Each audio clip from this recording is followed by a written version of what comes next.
নবী করিম সাল্লাল্লাহু আলাইহি সাল্লাম ইন্তেকালের 5 দিন আগে থেকে জ্বরাক্রান্ত হলেন, রোগাক্রান্ত হলেন, জ্বরে আর মাথার যন্ত্রণায় অস্থির হয়ে যেতে লাগলেন। যেদিন তিনি ইন্তেকাল করবেন তার আগের দিনেও তিনি জোহরের নামাজ পড়ার জন্য সাহাবীদের কাঁধের উপরে ভর দিয়ে নামাজ পড়তে গেছেন। পা উঁচু করে নিতে পারেন নাই, পা টেনে টেনে নিয়েছেন। তিনি সেখানে খুতবা দিলেন, বললেন, ও আমার উম্মতেরা, এই পৃথিবীতে আল্লাহ রাব্বুল আলামিন তার এক বান্দাকে পৃথিবীর সব জাগতিক সম্পদ দিতে চেয়েছিলেন, কিন্তু সেই বান্দা সব জাগতিক সম্পদকে উপেক্ষা করে আল্লাহর সঙ্গে দিদার করা বেশি পছন্দ করেছেন। কেউ কিছুই বুঝলো না। হযরত আবু বকর রাদিয়াল্লাহু তাআলা আনহু খুব কাঁদতে লাগলেন। তিনি বুঝতে পেরেছেন যে এই পৃথিবীতে সমস্ত সম্পদ দিতে চেয়েছিলেন আল্লাহ যাকে, তার নাম বিশ্বনবী। তিনি সবগুলি উপেক্ষা করে আল্লাহর সঙ্গে দিদার করা বেশি পছন্দ করেছেন। আমরা অতি তাড়াতাড়ি নবীজি থেকে নবীর এতিম হয়ে যাব। পরের দিন ইশার নামাজের রক্ত হলো, আজান হয়ে গেল, মসজিদে মুসল্লিরা ভরে গেছে, সাহাবায়ে কেরাম সব এসে গেছেন। হুজুরের জন্য বহুক্ষণ অপেক্ষা করার পর হযরতে আবু বকর রাদিয়াল্লাহু তাআলা আনহু তিনি ইমামতির জায়গায় দাঁড়ায় গেছেন। নবীজি বেহুশ অবস্থায় ছিলেন ঘরের মধ্যে। হুশ আসার পর তিনি হযরত আয়েশাকে বললেন, আয়েশা, মসজিদে নববীতে এখন কি হতেছে? তিনি বললেন, নামাজ হচ্ছে। লোকেরা আপনার অপেক্ষা করেছে, কিন্তু আপনাকে না পাইয়া দীর্ঘক্ষণ অপেক্ষা করার পর আপনাকে না পেয়ে আমার বাবার ইমামতিতে তারা নামাজ পড়তেছে, কিন্তু মুসল্লিদের মধ্যে কান্নার রোল পড়ে গিয়েছে। তাদের ধারণা হয়েছে নবীজির জায়নামাজে যখন হযরত আবু বকর দাঁড়ায় গেছে, নবীজির পিছনে নামাজ পড়া আর আমাদের কিসমতে হবে না। নবীজি বলছেন, আয়েশা রে, মসজিদে নববীর দিকের দরজাটা খুলে দাও, আমি নামাজের দৃশ্য দেখতে চাই। দরজা খুলে দেওয়া হলো। নবীজি কোন রকম মাথা উঁচু করে মসজিদে নববীতে নামাজের দৃশ্য নিজে অবলোকন করে আবার শুয়ে পড়লেন। হযরত আয়েশা লক্ষ্য করে দেখেন নবীজির চোখের পানি দিয়ে কোনা দিয়া পানি বেয়ে বেয়ে পড়ছে। হযরত আয়েশা প্রশ্ন করলেন, ইয়া রাসূলুল্লাহ, নামাজের দৃশ্য দেখি কাঁদছেন কেন? হুজুর বলেন, আয়েশা রে, এটা কোনো দুঃখের পানি নয়, আমি কাঁদতেছি এই জন্যে, এই নামাজের জামাত কায়েমের জন্য তায়েফের ময়দানে অনেক রক্ত ঝরেছে, আবার উহুদের ময়দানে দান দান শহীদ হয়েছে, সাহাবায়ে কেরাম জীবন দিয়েছে। আজ আমি দেখতে পেলাম আমার উম্মতেরা জামাতে নামাজ পড়ছে। আমার ধারণা হলো ভবিষ্যতে কিয়ামত পর্যন্ত আমার উম্মতেরা এইভাবে জামাত বন্দী হয়ে নামাজ আদায় করবে। নবীজি আবার বেহুশ হয়ে পড়লেন। মসজিদে নববী থেকে আজ আর কেউ বাড়ি যায় না, সবাই কান্দে। আজ রাত বোধহয় নবীজি কাটাবেন না। মেয়েরা কাঁদতেছে, সাহাবায়ে কেরাম কাঁদতেছেন, আজওয়াজে মুতাহারাত তারা কাঁদতেছে। নবীজির আবার হুশ হলো, তাকায় দেখেন ঘরের মধ্যে কান্নাকাটি, মসজিদে নববীতে কান্নাকাটি। সব থেকে বেশি কাঁদতেছেন মা ফাতেমা। নবীজি হযরত ফাতেমার কান্না দেখে ইশারা করলেন, কাছে আয়। হযরত ফাতেমা রাসূলের কাছে গেলেন। নবীজি কানে কানে কি যেন বললেন, কান্নাটা বন্ধ হয়ে গেল। হযরত আয়েশা জিজ্ঞেস করলেন, মা, তোমার আব্বা তোমার কানে কি বললো আর কান্না বন্ধ হয়ে গেল? হযরত ফাতেমা বলে, আম্মাজি, আমার আব্বা আমাকে বললেন, মা ফাতিমা, তোমার কান্না আমার বরদাস্ত হয় না, কেঁদো না, আমি মৃত্যুর পরে সকলের আগে তোমার সাথে আমার দেখা হয়ে যাবে। হযরত ফাতেমা বলছেন, আম্মাজি, আমি বুঝতে পেরেছি আমার আব্বার এই কথার অর্থ কি। নবীজির ইন্তেকালের পরে আত্মীয় স্বজনের মধ্যে সবার আগে আমার মৃত্যু হবে, আর আমার পিতার সাথে আমি মিলিত হতে পারবো। রাত যখন শেষ হয়ে এলো, নবীজির হুশ হয়েছে, তাকায় দেখেন হযরত জিবরাইল দাঁড়ানো। হযরত জিবরাইল নবীজির চেহারা মোবারকের দিকে তাকায় বলেন, আসসালামু আলাইকা ইয়া রাসূলুল্লাহ, আল্লাহ আপনাকে সালাম বলেছেন, আর আল্লাহ পাক জানতে চেয়েছেন আপনার মুখে আপনি কেমন আছেন। আল্লাহ জানেন আপনার অবস্থা কি, তারপরেও আপনার মুখে শুনতে চেয়েছেন আপনি কেমন আছেন। নবীজি বলছেন, জিবরাইল, বড় কষ্টে আছি, বড়ই যন্ত্রণা, বড়ই কষ্ট। হযরত জিবরাইল বলছেন, ইয়া রাসূলুল্লাহ, আজকে এক নতুন ফেরেশতা আমি সাথে করে নিয়ে এসেছি। এই ফেরেশতা পৃথিবীর কোন নবী অথবা কোন মানুষের কাছে যাওয়ার জন্য অনুমতি চায় না, আজ আপনার কাছে অনুমতি ভিক্ষা চায় কাছে আসার জন্য। ওই ফেরেশতার নাম হচ্ছে মালাকুল মউত। হযরতে মালাকুল মউত বলেন, ইয়া রাসূলুল্লাহ, এই পৃথিবীতে আদম আলাইহিস সালাম থেকে নিয়ে পর্যন্ত কোন মানুষের জান কবজের জন্য আমার অনুমতি চাওয়া লাগে নাই, আর কোনোদিন লাগবে না। আজ আমি আসার সময় আল্লাহ বলেছেন আপনার জান কবজের জন্য আমি যেন আপনার কাছে অনুমতি ভিক্ষা চাই। নবীজি বলছেন, আমি যদি অনুমতি না দেই তো কি হবে? হযরতে মালাকুল মউত বলছেন, ইয়া রাসূলুল্লাহ, অনুমতি যদি না দেন আমি ফেরত চলে যাব। আমাকে সেভাবেই বলা হয়েছে। হযরতে জিবরাইল বলেন, ইয়া রাসূলুল্লাহ, হে আল্লাহ রাব্বুল আলামিন আপনার দিদারের ইন্তজার করতেছে। নবীজি বলছেন, মালাকুল মউত, তুমি জান কবজের কাজ শুরু করো। মালাকুল মউত যখন কাছে এসেছে, রাসূল জিজ্ঞেস করলেন, আয়েশা, ঘরে যে কয়েক টুকরা স্বর্ণ ছিল সেগুলোর কি অবস্থা? ছোট ছোট 6 টুকরা স্বর্ণ ছিল। হযরত আয়েশা বলছেন, হুজুর আমি এগুলো রেখে দিছি। হুজুর বলছেন, না, রাখতে পারবে না, আমার ইন্তেকালের আগে খয়রাত করে দাও। মুহাম্মদ সাল্লাল্লাহু আলাইহি ওয়াসাল্লাম আল্লাহর কাছে অবস্থায় উঠবে না যে তার ঘরের ভিতরে সোনা ছিল, দিয়ে দাও, খয়রাত করে দিয়ে দাও। হযরতে মালাকুল মউত রাসূলের জান কবজ শুরু করে দিলেন। রাসূলুল্লাহ জীবনের শেষ কথা বললেন, আসসালাত আসসালাত ওয়া মা মালাকাত আইমানুকুম। আমার উম্মতেরা বিদায় লগ্নে বলে গেলাম, নামাজ নামাজ নামাজ ছেড়ে দিও না। প্রিয় ভাইরা, নবী করিম সাল্লাল্লাহু আলাইহি ওয়াসাল্লাম জীবনের শেষ কথা বলে গেছেন নামাজ। সেই নামাজে আমাদের যত সব অবহেলা। প্রিয় ভাই সব, আল্লাহ রাব্বুল আলামিন পরীক্ষার জন্য আমাদেরকে এই ময়দানে ছেড়ে দিয়েছেন। প্রশ্ন কি হবে আল্লাহ সব বলে দিয়েছেন। প্রশ্ন কি হবে? তোমার যৌবন, এ ব্যাপারে প্রশ্ন করা হবে। কোন পথে ইনকাম করেছো প্রশ্ন করা হবে। কোন পথে খরচ করেছো প্রশ্ন করা হবে। দ্বীনের ইলম যতটুকু হাসিল করেছিলে তার কতটুকু নিজে পালন করেছো, আর দ্বীনের দাওয়াত কতটুকু মানুষের কাছে পৌঁছায়ছো, প্রত্যেকটি ব্যাপারে কিয়ামতে আল্লাহর কাছে জবাব দিতে হবে। আপনাকে বাধ্য করা হয় নাই যে সেজদা না দিলে ফেরেশতা এসে ঘাড়ের উপরে পিটাবে, সুদ ঘুষ জেনা করলে পরে ঠ্যাং পিটায় ভেঙে দেওয়া হবে। না, আপনি বাধ্য নন। আপনি সম্মানিত জীব, আল্লাহ সম্মানিত প্রাণী আল্লাহ পাকের, সেই জন্য মানুষকে বাধ্য করা হয় নাই। অটোনমাস বডি, অটোনমি দেওয়া হয়েছে, আপনাকে স্বাধিকার দেওয়া হয়েছে। চন্দ্র সূর্যের ব্যাপারে স্বাধিকার দেওয়া হয় নাই। রাত এখন 7:35, সূর্যের বাপেরও ক্ষমতা নাই বাংলাদেশে এখন উকি মারে। তো দুনিয়ার ময়দানে আপনি যা কামাই করবেন এখানে রেজাল্ট আউট হবে, এখানে আপনি পাবেন ফল, এখানে পাবেন। যা করবেন এখানে গাছ লাগাবেন, ফল লাগাবেন, এখানে পাবেন। আর আল্লাহর জন্য যেটা করবেন সেটার ফল, সেটার রেজাল্ট কিয়ামতে বাইর হবে। সুবহানাল্লাহ। এখানে পরীক্ষা দিয়ে যদি কেউ ফেল করে, ম্যাট্রিক পরীক্ষা দিয়ে ফেল করেছে, ফাজেল পরীক্ষা দিয়ে ফেল করেছে, আবার পরীক্ষা দিয়ে পাস করার সুযোগ আছে, আবারও ফেল করেছে, আবারও পরীক্ষা দিয়ে পাস করার সুযোগ আছে। 10 বার যদি ফেল করে আরো 10 বার পরীক্ষা দিয়ে পাস করার সুযোগ আছে।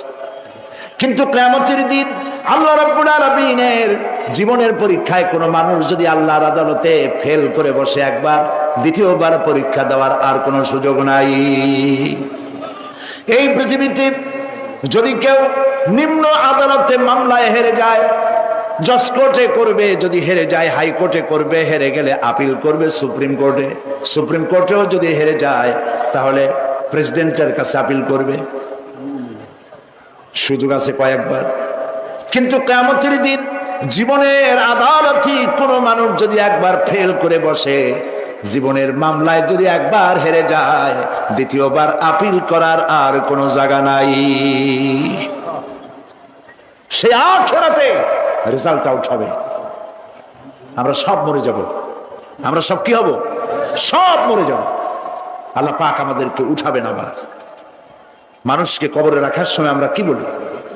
মিনহা খালাকনাকুম, জানেন না? পড়েন, মিনহা খালাকনাকুম ওয়া ফিহা নুঈদুকুম ওয়া মিনহা নুখরিজুকুম তারাতান উখরা। এই মাটি দিয়ে তোমাকে তৈরি করা হয়েছিল, এই মাটির মধ্যে রেখে গেলাম, এর থেকে আবার তোমাকে উত্থিত করা হবে। কে বলতেছেন কথা? আল্লাহ পাক বলছেন, আল্লাহ তাআলা বলছেন।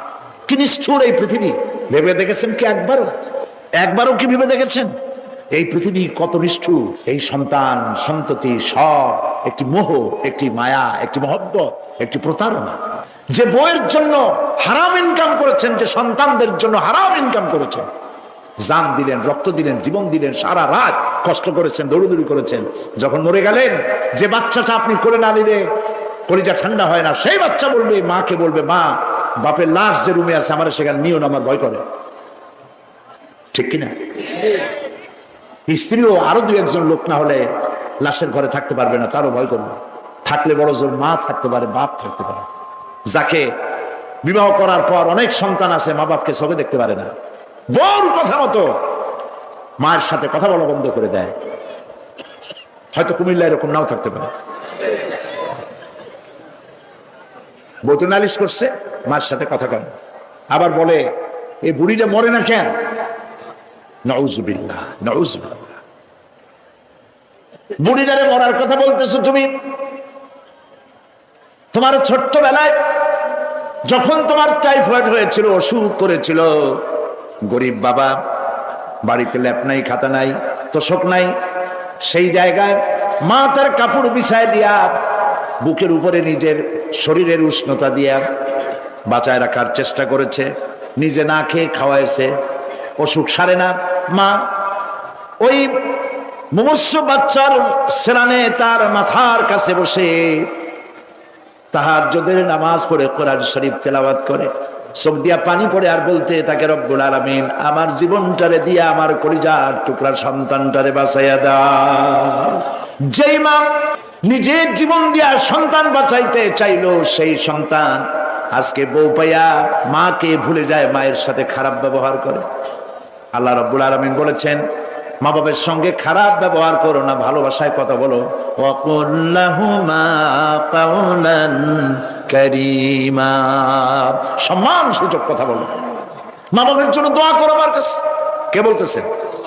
আল্লাহ তাআলা বলছেন, দোয়া করো আমার কাছে এই ভাষায়, রব্বিরহামহুমা কামা রাব্বায়ানি সাগীরা। পড়েন সবাই, রব্বিরহামহুমা কামা রাব্বায়ানি সাগীরা।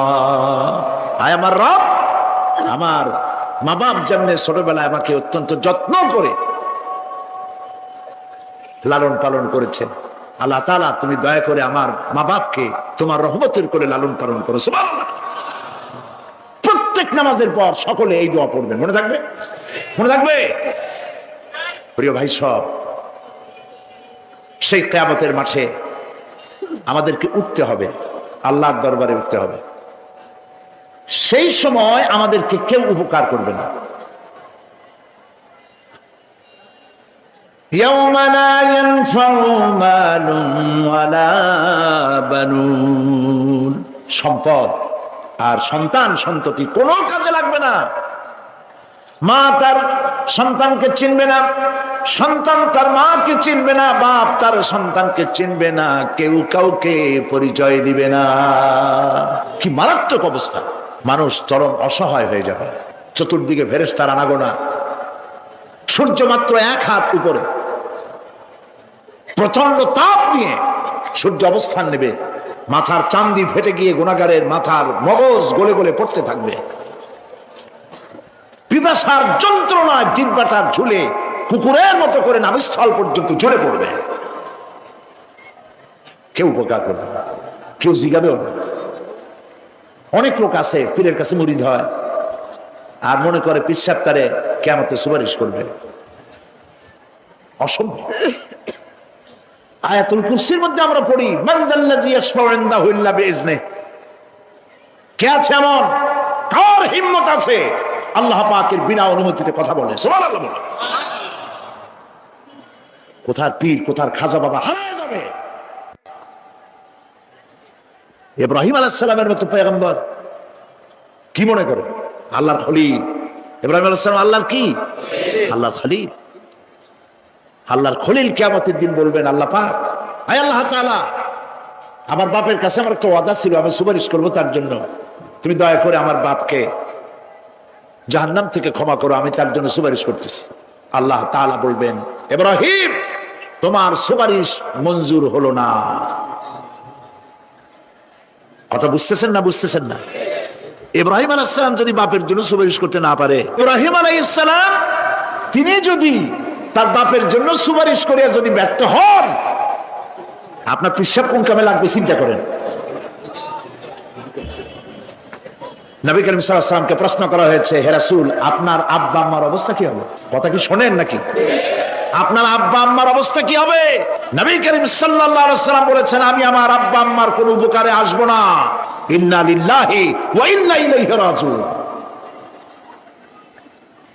তাহলে কোন সাহসে মনে করতেছেন কোন পীর কোন একটা বিদেশ থেকে দেশের থেকে একটা নাজিল হলো আর ওইটার পিছনে পিছনে দৌড়াবেন, সে আপনারা নাজাত দেবে, তার পায়ে চুমা খাবেন?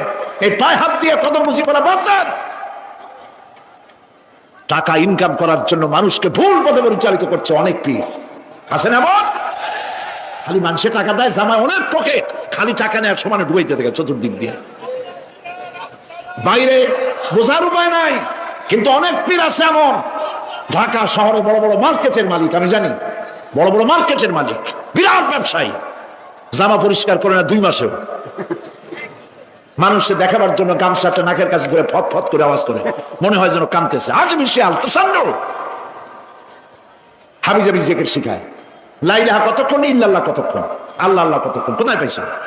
ইল্লাল্লাহ ইল্লাল্লাহ কিসের জিকির? ইল্লাল্লাহ মানে কি? আল্লাহ ছাড়া, আল্লাহ ছাড়া, আল্লাহ ছাড়া, আল্লাহ ছাড়া কি? কাজী রাসূলুল্লাহ যা করেন এগুলি বেদাত।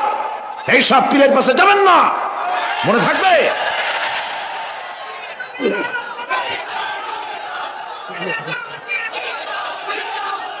প্রিয় ভাই সব, কিয়ামতের দিন আপনার আমল, একমাত্র আমল আপনাকে বাঁচাইতে পারবে।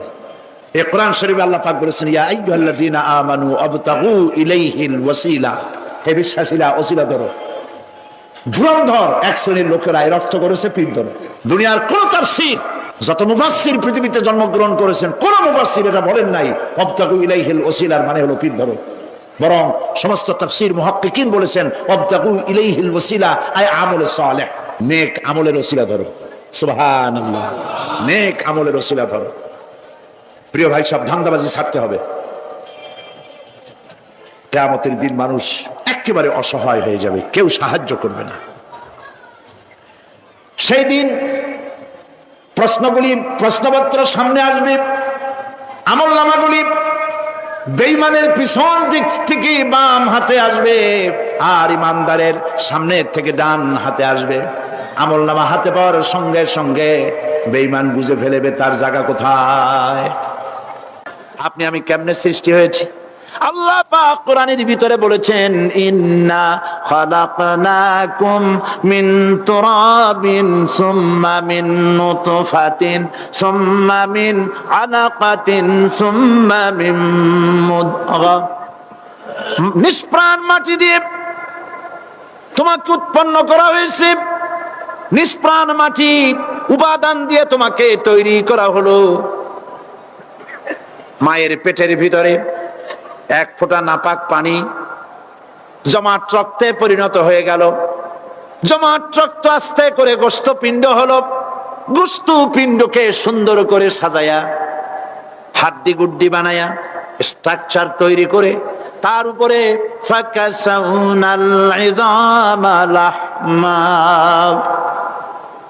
চামড়া দিয়ে গোস্ত দিয়া সাজায়া সুন্দর করে বানালাম। আল্লাহর পরিচয় শুনুন, আল্লাহ আমার কেমন আল্লাহ। মায়ের পেটের ভিতরে সন্তান বানায়া এরপরে যখন রূহ দেওয়া হয়েছে, ক্ষুধা লেগেছে, খাবারের প্রয়োজন হয়েছে, আল্লাহ রাব্বুল আলামিন ওই কচি বান্দা মায়ের পেটে বসে কি খাবে সেজন্য তার মা চিন্তা করে নাই, বাবা চিন্তা করে নাই, সরকার চিন্তা করে নাই। আল্লাহ রাব্বুল আলামিন মায়ের মাসিক অসুখকে বন্ধ করে দিয়ে সন্তানের নাভির সাথে আর মায়ের নাভির সাথে তার লাগায়া, পাইপ লাগায়া মায়ের মাসিক অসুখের রক্তগুলি দিয়ে সন্তানকে বড় বানালেন। মুখ দিয়া এই রক্ত পান করালেন না, মুখটাকে পবিত্র রেখে দিলেন যাতে করে পৃথিবীতে আসার পর ওই মুখ দিয়া আল্লাহ রব্বুল আলামিনের জিকির করতে পারো। সন্তান মায়ের ভিতরে, পেটের ভিতরে বড় হলো, আল্লাহ রাব্বুল আলামিন বলেন মাস দিন যখন পুরা হয়ে গেল, সুম্মা নুখরিজুকুম তিফলা, বাচ্চার আকারে পৃথিবীতে নিয়ে আসলাম। এখন খাবা কি? পৃথিবীতে যখন বাচ্চা এলো তখন তার পেটের সাথে যে সংযোগ ছিল মায়ের নাভির সাথে আর সন্তানের নাভির সাথে, সেই সংযোগ তার আর কি থাকলো? কি করা হলো? কেটে দেওয়া হলো। লক্ষ্য করুন, খাবারের জন্য একটি মাত্র পাইপ আল্লাহ লাগাইছিলেন, পৃথিবীতে সন্তান আসার সঙ্গে সঙ্গে পাইপটা কেটে দেওয়া হলো। এবার কি খাবে? আল্লাহ রাব্বুল আলামিন মায়ের বুক থেকে সন্তানের জন্য এবার সিঙ্গেল সিগন্যাল, তার জন্য সিঙ্গেল কোন লাইন যেটা ছিল কেটে দিয়া মায়ের বুক থেকে সন্তানের জন্য ডাবল লাইন আল্লাহ চালু করে দিলেন। এমন দুধ বানাই দিলেন যা শুধু খাবার নয়, শুধু ফুড ভ্যালু নয়, এই দুধের ভিতরে ক্যালসিয়াম, এর মধ্যে ভিটামিন, এর মধ্যে আয়রন, এর মধ্যে মেডিসিন। দুনিয়ার এই সন্তান ছিল ফি কারারিম মাকিন, সুরক্ষিত জায়গার ভিতরে ছিল, কোনো পলিউশন সেখানে যেতে পারতো না, রোগের জার্ম সেখানে যেতে পারতো না। দুনিয়ায় এলো দূষিত আবহাওয়ার ভিতরে, এই সন্তানকে এখনই অ্যান্টিবায়োটিক খাওয়ালে পরে অসুবিধা হবে। আল্লাহ রাব্বুল আলামিন মায়ের দুধের ভিতরে ঔষধ দিয়া রোগের প্রতিষেধক বানায়া দিলেন। এ হলো আমার আল্লাহ। এ আমার কে? আল্লাহ। জোরে বলেন আল্লাহ। আল্লাহ, আল্লাহ রাব্বুল আলামিন মায়ের দুধ দিয়ে সন্তানকে বড় করলেন আর শোনায় দিলেন, খবরদার এই মায়ের সাথে, এই বাপের সাথে নাফরমানি করবি না। মা বাপের জন্য আমার কাছে দোয়া করবে, রব্বির হামহুমা কামা রাব্বায়ানি সাগীরা। সবাই পড়েন আমার সাথে, রব্বির হামহুমা কামা রাব্বায়ানি সাগীরা। আল্লাহ পাক শিখাই দিলেন বান্দারে আমার কাছে দোয়া করায়, আল্লাহ আমার মা বাপ আমাকে ছোটবেলায় যেভাবে স্নেহের কোলে লালন পালন করেছে, এইভাবে আমার মা বাপ তোমার রহমতের কোলে লালন পালন করো। মনে থাকবে ভাইরা?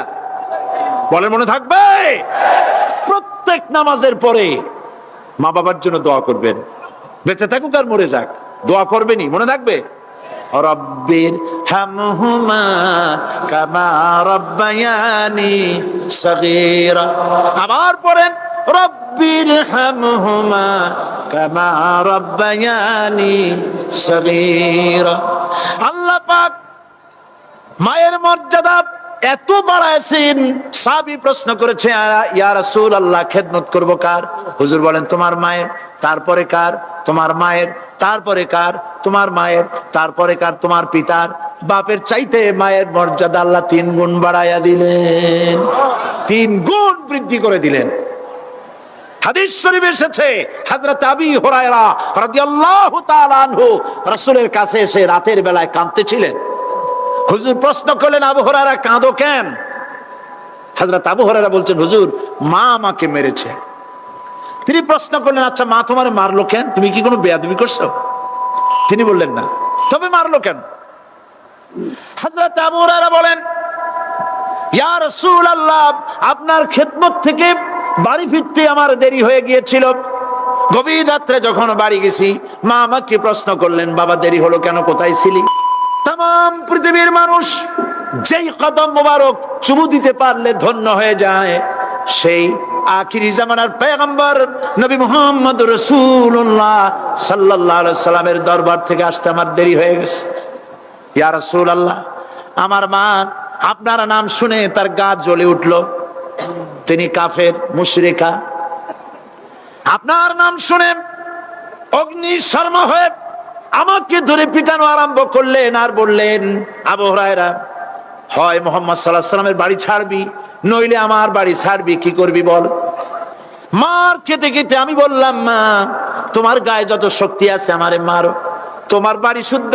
তাম তাম দুনিয়াটা ছেড়ে দিতে পারি, মুহাম্মদ রাসূলুল্লাহর কদম মোবারক ছেড়ে দিতে পারি না।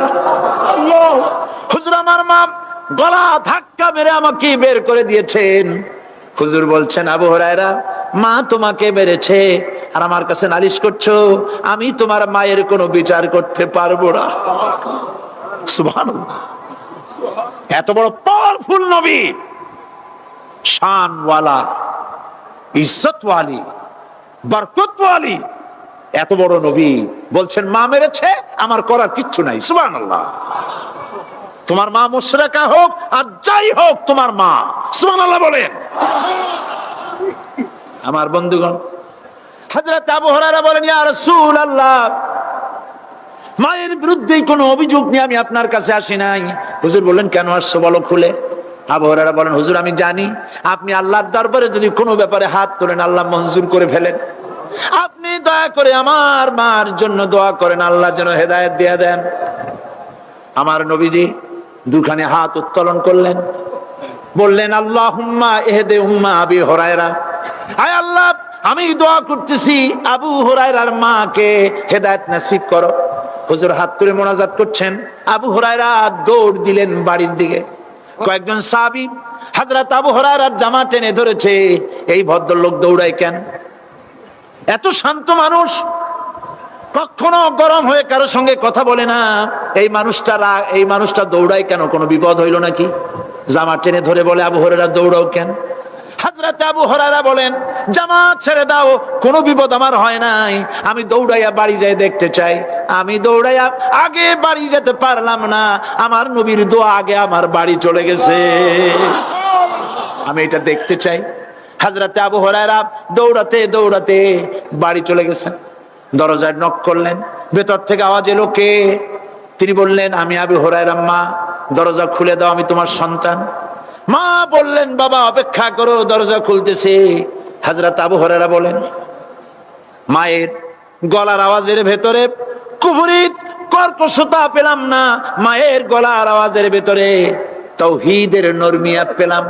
আমার কাছে মনে হলো আমি আবু হুরায়রা বাড়ি আসার আগে নবীজির দোয়া আল্লাহর আরশে পৌঁছে গেছে। আবু হুরায়রা বলছেন, মা আমার কিছুক্ষণ পরে ঘরের থেকে বেরিয়ে এসেছেন, আমি দেখলাম মায়ের শরীর ভিজা, মাথার চুল দিয়া পানি টপকাচ্ছে। মা আমার বললেন, বাবারে তোমাকে মারার পর আমি নিদারুণ অনুশোচনায় পড়েছিলাম, মনে মনে ভাবলাম, আহারে আমার সন্তানরা আমি কেন মারলাম?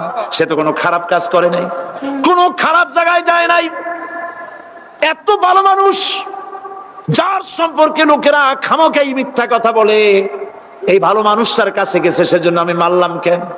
বাবা গো, আমি আমার ভুল বুঝতে পেরেছি, জীবনের ভুলও ধরা পড়েছে, আমাকে জলদি করে নিয়ে চলো বিশ্ব নবীর দরবারে।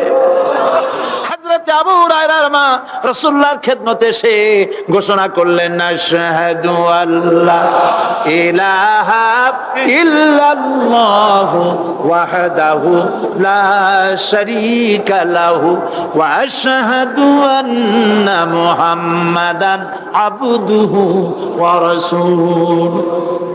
আমার ভাইয়েরা,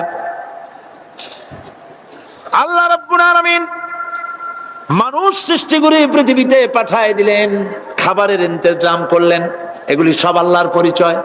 আল্লাহরে চেনার জন্য বড় বড় কিতাব ঘাটা লাগে না, কিসমতে যদি থাকে দুই একটা দৃষ্টান্ত যথেষ্ট হয়ে যায়। সুবহানাল্লাহ, সুবহানাল্লাহ, দুই একটা দৃষ্টান্ত যথেষ্ট।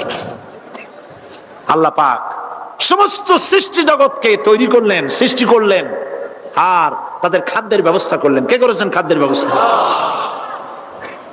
খাদ্য দেন আল্লাহ। কিন্তু অহংকারী যারা, তারা বলে দেশের বাম্পার ফলনের জন্য সমস্ত কৃতিত্ব সরকারের। বলেন আস্তাগফিরুল্লাহ, বলেন নাউজুবিল্লাহ। এদের একজন বলছিল 3 বছর কিছু দিবার পারুম না,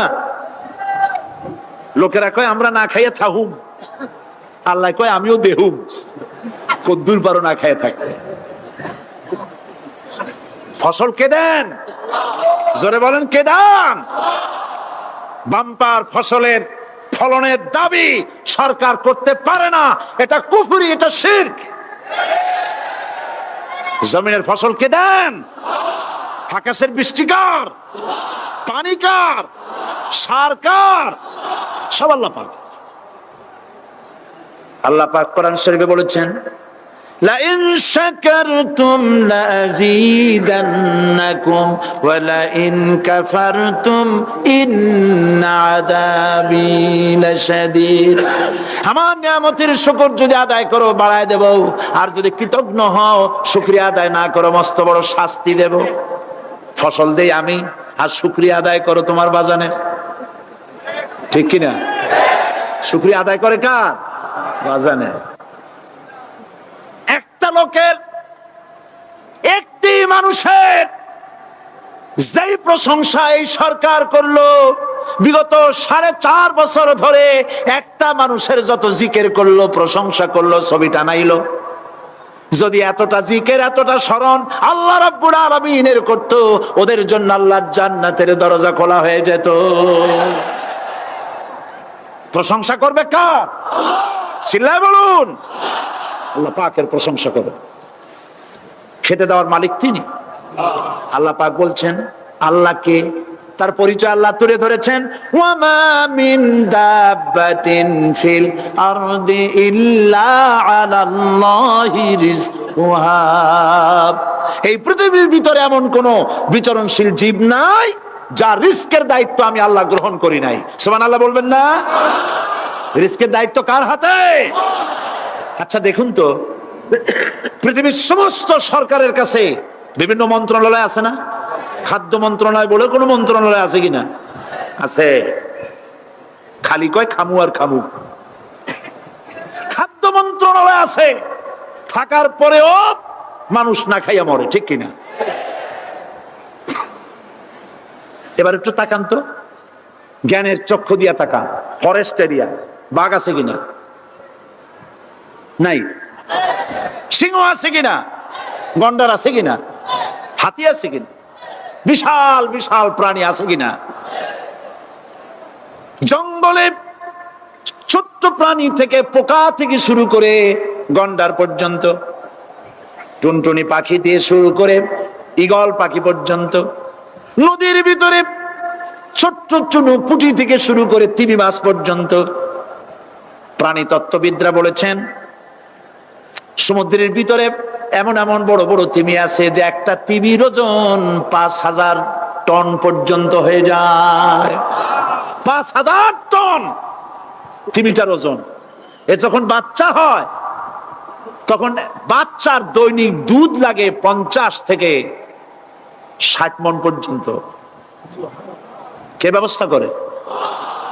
রুহান ফেরেশতা। তো ওর মা যেমন বাচ্চা তো সেরকম হবে, ঠিক কিনা? কে দেয় খাবার? এবার দেখেন তো, আপনার দেশের এই জঙ্গলে কত হাতি আছে। হাতিরা মিছিল করে আসছে যে আল্লাহ আমাদের এখন আর খাইতে টাইতে দিতে পারে না, বাংলাদেশের গভর্নমেন্ট কিছু দাও। আসছে না, খাইয়া ক্ষুধার জ্বালায় হাতি মরেছে, বাঘ মরেছে, সিংহ মরেছে, এর কোন দৃষ্টান্ত আছে? ক্ষুধার জ্বালায় আকাশের উড়ন্ত পাখিরা ছটফট করে মারা গেছে, দৃষ্টান্ত আছে? নদীর মাছেরা ক্ষুধার জ্বালায় ভেসে উঠেছে, না খাইয়া মরে গেছে, দৃষ্টান্ত আছে? মহান আল্লাহ রাব্বুল আলামিন কোরআন শরীফের ভিতরে বলেছেন অনেক প্রাণী এমন আছে যারা তাদের খাদ্যকে সঞ্চয় করে না, খাদ্যকে জমা করে না, আহরণ করে না। সকাল বেলায় একটা খাবার খেলো, দুপুরে কি খাবে তার জানা নাই। শকুন পৃথিবীর মাটি থেকে 3 মাইল উপরে ওড়ে, তার চোখকে আল্লাহ পাক এত তীক্ষ্ণ বানিয়ে দিয়েছেন, এই চট্টগ্রামের কোথায় মরা গরু আছে 3 মাইল উপর দিয়ে দেখতে পায়? সুবহানাল্লাহ করতে ইচ্ছা করে না। এই প্রাণীগুলি খাবারগুলি কোনো গভর্নমেন্ট জোগাড় করে রাখে নাই। আল্লাহ পাক বলেন সবার খাবার আমি দেই। সকাল বেলায় সমস্ত প্রাণীগুলি, মহাশূন্যে পাখি, পানির ভিতরে মৎস্যরাজি, জঙ্গলের ভিতরে হিংস্র প্রাণী, পোকামাকড় থেকে শুরু করে সবগুলো খালি পেটে সব বেরিয়ে যায়, কারো কোনো খাবারের মজুদ নাই। সন্ধ্যা হতে না হতে সমস্ত প্রাণীগুলির পেট ভরাইয়া আমি আবার যার যার ঘরে বেরায় দেই। ওয়ামা মিন দাব্বাতিন ফিল আরদি ইল্লা আলাল্লাহি রিজকুহা। সমস্ত প্রাণীর রিজকের দায়িত্ব আমি আল্লাহর হাতে। কে দেয় রিজেক? জোরে বলুন, কে দেন? আল্লাহ পাক। কি খাবেন সব আল্লাহ জোগাড় করে দিয়েছেন। তরি তরকারি জোগাড় করেছেন, মাছ জোগাড় করেছেন, চাউল দিয়েছেন, খাবার দিয়েছেন, গোশত দিয়েছেন, সব দিয়ে দিয়েছেন। আল্লাহ রাব্বুল আলামিন সমস্ত জিনিস দিয়ে মানুষকে আল্লাহ পাক তার জন্য আল্লাহ সব করেছেন। খালাকালাকুম মা ফিল আরদি জামিআ। এই পৃথিবীতে যা তৈরি করেছে সব তোমার জন্য। এ হচ্ছে আমার আল্লাহ। এ হচ্ছে আমার কে? আল্লাহ। সে আল্লাহ পাক বলছেন, আল্লাহর পরিচয়, তিনি স্রষ্টা, তিনি রিজেক দাতা। এবার আইনদাতা কে? আইনদাতা কে? আরো জোরে বলুন। আইনদাতা আল্লাহ হচ্ছে আল্লাহর পরিচয়। ইনিল হুকমু ইল্লা লিল্লাহ আলা লাহুল খালকু ওয়াল আমর।